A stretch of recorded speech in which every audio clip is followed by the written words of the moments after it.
Estos son los datos de nuestro programa de hoy sobre Sistema Nacional Anticorrupción. El miércoles 22 de abril se aprobó en el Senado de la República la reforma constitucional que dará paso al Sistema Nacional Anticorrupción. 97 senadores votaron a favor, 8 en contra y 2 se abstuvieron. Sin embargo, la reforma no tendrá efectos sino hasta la aprobación de al menos 17 legislaturas locales. En el nuevo sistema existen figuras que buscan frenar la corrupción de funcionarios públicos, como la nueva causal de extinción de dominio por enriquecimiento ilícito. Los estados percibidos como los más corruptos en México, de acuerdo con la Encuesta Nacional de Calidad e Impacto Gubernamental de 2013, son San Luis Potosí, el Distrito Federal y el Estado de México. Los menos corruptos son Sonora, Guerrero, Tamaulipas y Colima. Regresamos contigo, Pedro.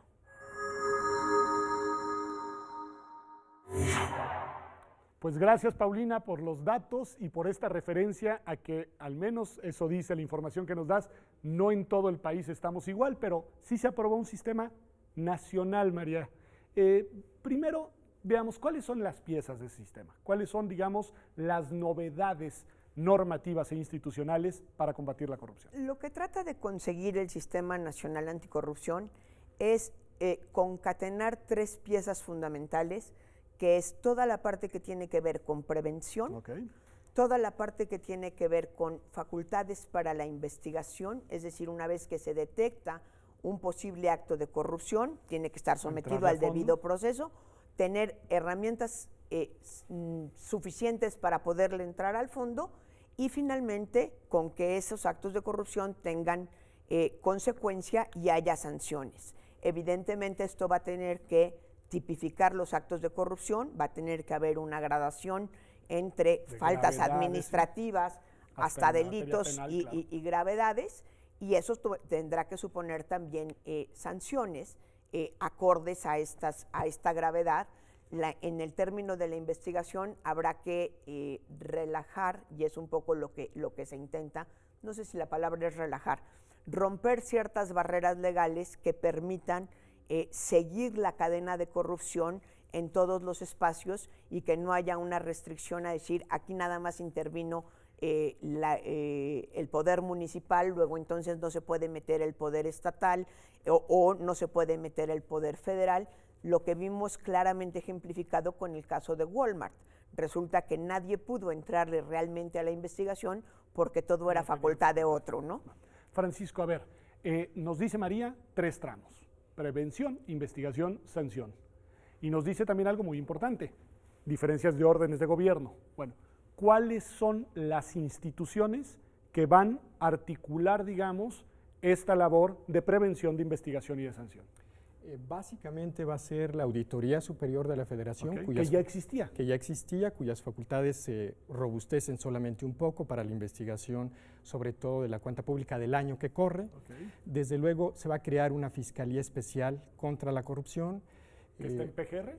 Bueno, en la que será la Fiscalía General. Supongo que estaría en la Procuraduría, claro. Sí, supongo que así será. El Tribunal Federal de Justicia Administrativa va a ser el órgano que imponga las sanciones. Básicamente estos. Desde luego hay una ley, habrá una ley, porque se modificó la Constitución para que el Congreso expida la ley del Sistema Nacional Anticorrupción, y esta ley va a establecer las facultades de los 3 órganos de gobierno.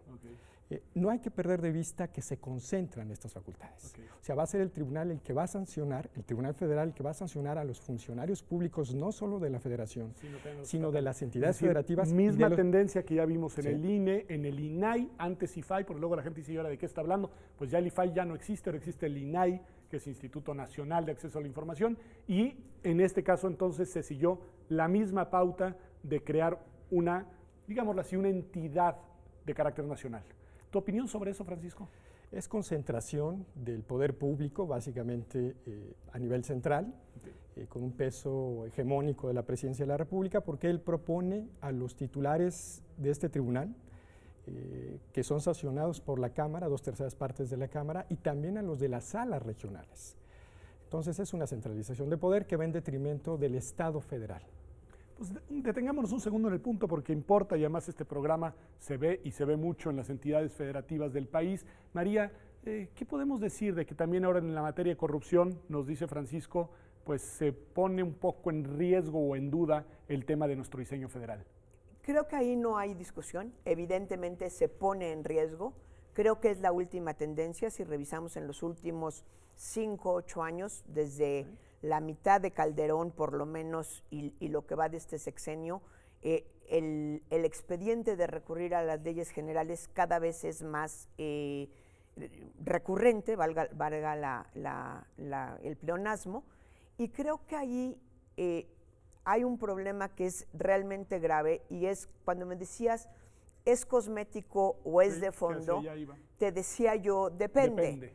¿Y de qué depende? Fundamentalmente de toda la legislación secundaria. De lo que decía Francisco, de lo que falta, digamos. De lo que falta por hacer, cosas que quedaron en el tintero que no se aprobaron como el fuero, pero falta redactar todas las leyes secundarias y la verdad es que el diablo está en los detalles. Si esas leyes no son buenas. Y luego implementar las políticas públicas para hacerlas efectivas. Así que luego es. se nos olvida que modificar la Constitución solo es un primer paso, no siempre necesario, pero luego falta todo lo demás, ¿no? Y por más que hagamos una ley general, después va a haber que hacer ley federal y reformar 32 leyes de las entidades para tomar en cuenta el Distrito Federal. Porque en realidad es un abanico muy amplio de normatividad. Así es. Y la técnica a la que ha recurrido últimamente el Congreso de utilizar leyes generales para realmente normar todo y no nada más distribuir competencias, creo que puede ser sumamente complicada y enredarnos las cosas más de lo que estaban. Creo que ese es un riesgo del que tenemos que estar conscientes y que deberíamos de tratar con todo cuidado de no caer en esa tentación, porque ahí vamos a tener problemas. Ahora, María ya nos dijo por qué se quedó en esta situación ambigua, pero clara, decir, bueno, pues depende de lo que se haga para ver si va a ser efectivo, si va a ir a fondo o si solo va a ser un arreglo cosmético. Sin embargo, tú ya de entrada, Francisco, nos habías dicho que desde tu punto de vista, las piezas que se aprobaron nos conducen por la senda únicamente del combate aparente a la corrupción. ¿Por qué, Francisco? Creo que la reforma ya tiene algunos detalles, como dice María, importantes. Señala cómo se van a designar a los magistrados. Esto que decías, por ejemplo, que dices, aquí hay un problema. Señala cómo se van a designar a los titulares de los órganos internos de control de los organismos autónomos. A ver, detente en ese punto, porque ese es bien delicado. Va a ser una designación muy politizada, porque los va a proponer el presidente y van a ser designados por las 2/3 partes de la Cámara de diputados. Entonces vamos a tener en los órganos autónomos la presencia dura de los partidos políticos, de los intereses de los partidos políticos, en detrimento de los consejeros, claro, de la autonomía constitucional, de los órganos que eso ya lo sufrieron en el IFE, María. Ahora sufriendo. Ahora INE, pero a ti te tocó sufrirlo en IFE. Un problema serio este que dice Francisco. Al final dotas de autonomía constitucional, creas consejos, etcétera, y luego introduces un mecanismo de control a través de los contralores o las contraloras. Creo que desde antes tendríamos que revisar en otro programa, evidentemente, los nombramientos de todos los órganos constitucionales autónomos. Sí, que no son garantía por sí solos. El papel que los partidos están jugando en él. Evidentemente, el nombramiento de los contralores va a ser un problema, porque finalmente además no acaban sabiendo qué jefe tienen. Creo que se trató de hacer un paralelo con, porque además de hecho también hay el regreso a que Secretaría de Función Pública sea quien nombre los contralores de las dependencias y entidades. Claro. Si recordamos, esto venía ya desde Zedillo, se mantuvo con Calderón, con Fox y con Calderón, y Peña Nieto lo había quitado. Cada secretario de Estado nombraba a su propio contralor y ahora regresamos a ese esquema. El parangón que trataron de encontrar fue ese, a lo mejor hubiese sido una mejor solución que la Auditoría Superior de la Federación directamente nombrara a esos contralores. Yo por un punto, que lo subrayo nada más en 2 segundos, que me parece muy atinado lo que dice Francisco, aún suponiendo que el nombramiento de los titulares de los órganos constitucionales autónomos se llevara a cabo de manera excepcionalmente positiva y su autonomía estuviera garantizada, aún suponiendo eso, este mecanismo de control a través de las contralorías con una fuerte carga política, pues viene a darle al traste al esquema de la autonomía. En cambio, en el otro caso, yo sí entiendo que tiene una lógica que tratándose de la administración pública, pues uno de los brazos de la misma sea responsable de la Contraloría de los demás. Pero yo creo que ahí sí hay, digamos, un riesgo real, como dice Francisco, al problema de la autonomía, y lo complementaría. Nos dice María, Francisco, y te pregunto qué opinión te da, que quizá debió haber sido la Auditoría Superior de la Federación. ¿Qué pasó con la auditoría con esta reforma? Tú nos dices, se le modificaron algunas facultades, pero no muchas. Es decir, ¿qué sucede con esta que pudo haber sido o puede ser una de las piezas fundamentales para combatir la corrupción? Me parece que las modificaciones a las facultades de la Auditoría Superior de la Federación, Pedro, no son realmente significativas. Es decir, vamos a tener, todo indica, una auditoría muy parecida a la que tenemos ahora.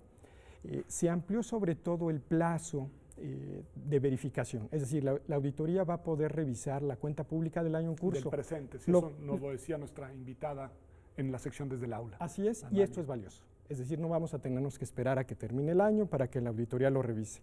Algo que también puede traer algún beneficio es que la auditoría supervise los recursos que van, todos los recursos públicos, que van incluso a las entidades federativas y a los municipios.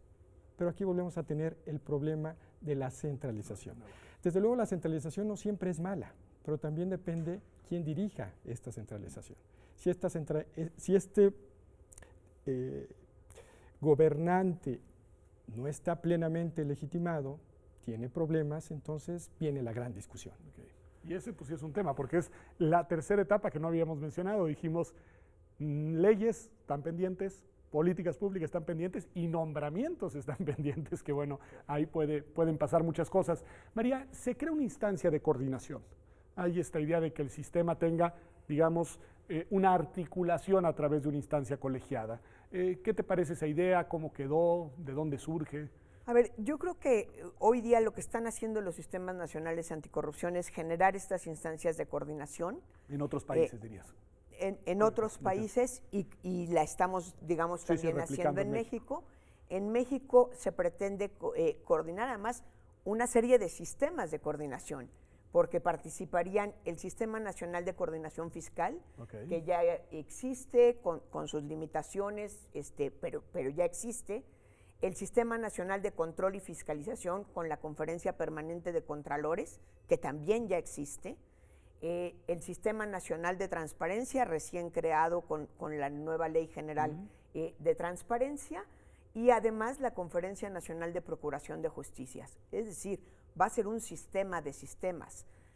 Sí creo que habrá que definir muy bien para que este funcione y no se convierta pues, en un galimatías o en el peor de los casos haya ciertas diferencias y ciertas puertas que den la opción a decir no se siguió el procedimiento perfecto, la ley de Colima es diferente a la ley de Jalisco y por lo tanto se cae el caso y lo que veamos es otra vez el elemento que genera tanta frustración en la población de frente a casos que parecen evidentes de corrupción, no se pueden comprobar legalmente y por lo tanto no llegan a la sanción.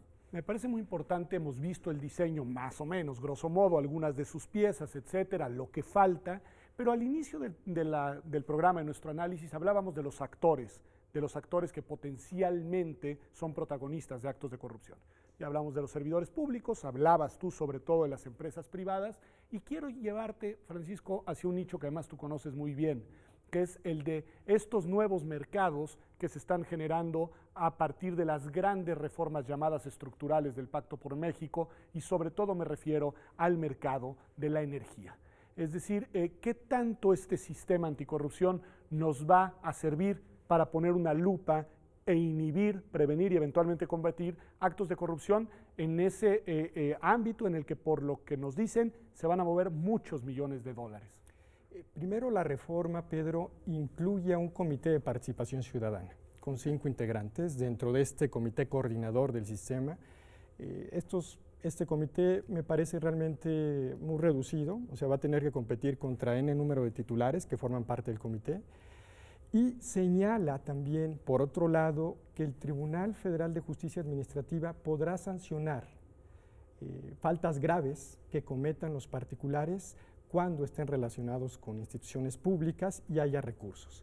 Es más o menos lo que dice, pero no dice más. Aquí tendríamos que esperar a las leyes secundarias para ver cuáles son los delitos graves. Y aquí sí nuevamente el demonio está en los detalles, porque no sabemos qué quiera el legislador tipificar como delitos graves. Y lo que se viene con la reforma energética es verdaderamente significativo, porque al conformarse empresas petroleras privadas, no tenemos que perder de vista que son parte de la industria más poderosa del mundo, una de las industrias más ricas del mundo. Entonces, vamos a encontrar a estas empresas, como ha sucedido en todas las democracias, cabildeando y dando recursos a los partidos y a sus candidatos preferidos. Entonces, valdría la pena que en la futura ley se estipularan sanciones severas, un foco ahí poner un foco ahí en los agentes privados que se van, con la reforma energética se van a crear. Esto no tiene que ser necesariamente negativo, pero sí tiene que tener controles. Y va a haber agentes muy poderosos, es la industria más rica del mundo. Y la posibilidad de corrupción e indiscutiblemente la posibilidad de incidir en las elecciones se ha probado en todos los países que tienen empresas privadas petroleras de siempre, como es Estados Unidos, o que han privatizado su sector, como es el Reino Unido. Lo que vemos en las elecciones es como los petroleros están apoyando siempre a sus candidatos y distribuyen una gran cantidad de recursos. Pues un tema importantísimo porque nos lleva para otro programa que tiene que ver con el papel del Estado frente a los poderes privados, María, porque luego nos quejamos, criticamos mucho al Estado, a las instituciones, a tal, pero el Estado es necesario, es importante y es la única entidad que puede garantizarnos que los poderes privados no nos avasallen. Y yo creo que en el análisis de Francisco habría que incluir el sector telecomunicaciones. O sea, es otro, claro, por supuesto. La riqueza es distinta, pero no muy distinta, y la forma de actuar es más o menos la misma. Habría que incluir, por ejemplo, a los bancos. Todo el proceso de privatización de bancos, bueno, se hizo tan mal que hoy tenemos fundamentalmente banca extranjera en el país. Y son también los llamados poderes fácticos que participan de este juego de la corrupción, sin lugar a dudas, y que entrarán como fuerzas activas y actuantes en la distribución del poder político en las elecciones, sin lugar a dudas. Pues muchas gracias, María, muchas gracias, Francisco, porque no solo nos han ayudado a reflexionar sobre el tema de la corrupción y sobre su vigencia, no solo en México, sino en todas las democracias, sino que también nos han dado, por un lado, una muy buena idea de cómo está el diseño y dónde están sus puntos débiles para este nuevo Sistema Nacional Anticorrupción, y también nos han dado una agenda temática para varios programas más de observatorio, es decir, mirar el tema de la corrupción y el tema de las reglas e instituciones que operan en distintos sectores estratégicos para la vida pública nacional. Gracias en verdad y espero verlos pronto aquí de nuevo en Observatorio.